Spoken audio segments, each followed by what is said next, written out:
Fold your fly shield in half with right sides together and sew along the bottom edge using a 1 cm seam allowance.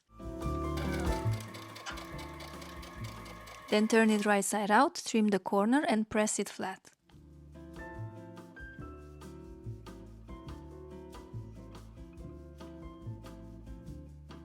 Then finish the raw edges of the fly shield and the curved edge of the fly extension.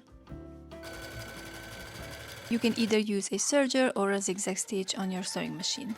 Set those aside for now, then take your front pant pieces, finish the raw edges along the center front, the crotch seam area. You'll notice a small step in the seam allowance, do not cut this off.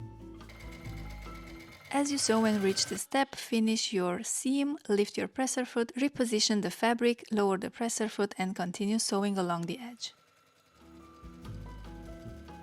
Take your right front trouser piece and place the fly extension on top, right sides together. Sew them together with a 1 cm seam allowance, stopping 1 cm above the seam allowance marking indicated by a small dot on the pattern piece.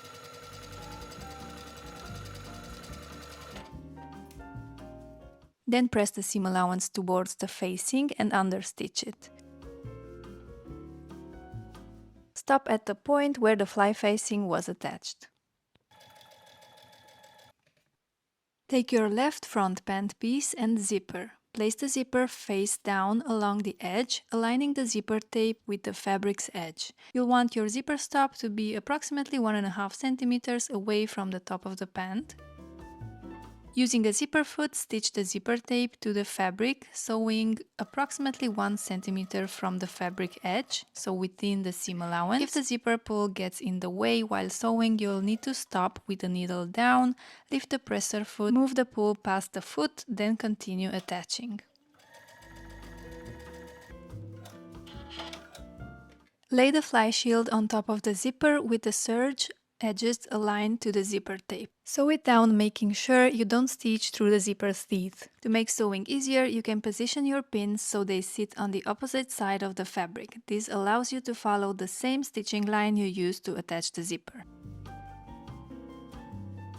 Here you'll probably encounter the same problem we had earlier, and you'll have to move the zipper pull out of the way while sewing.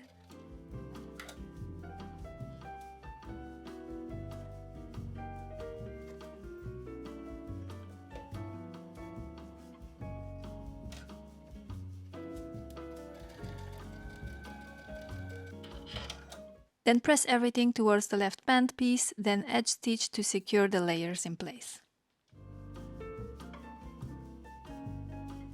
Sew as close to the zipper as possible.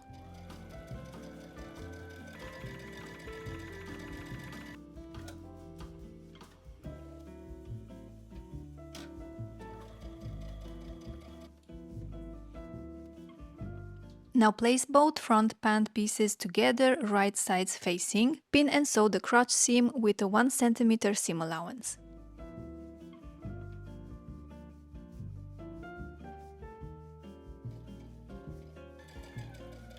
Next, fold the pants into their natural position, allowing the zipper to fall naturally against the fly extension. Pin the fly shield to the opposite pant leg to keep it out of the way. Pin the zipper tape to the fly extension in this position. The zipper may look slightly off or not perfectly straight at the top, but that's completely normal. Do not force it into a straight line. This is the exact position you want to sew it in. If you try to adjust or straighten it, it can twist or become visible when the pants are worn. Using a zipper foot, stitch the zipper tape to the fly facing.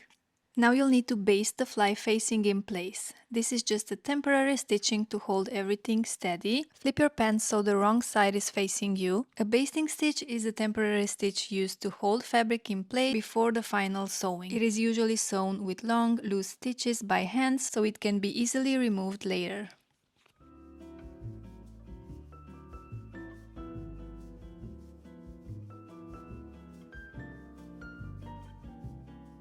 Then top stitch the fly curve with your sewing machine. This is the visible stitching, so go slowly and keep it smooth, especially around the curve. Then you can remove your basting stitches and add a bar tack at the bottom of the fly curve. This is a short, dense zigzag stitch to reinforce the area since it gets a lot of stress. And the zipper fly is in.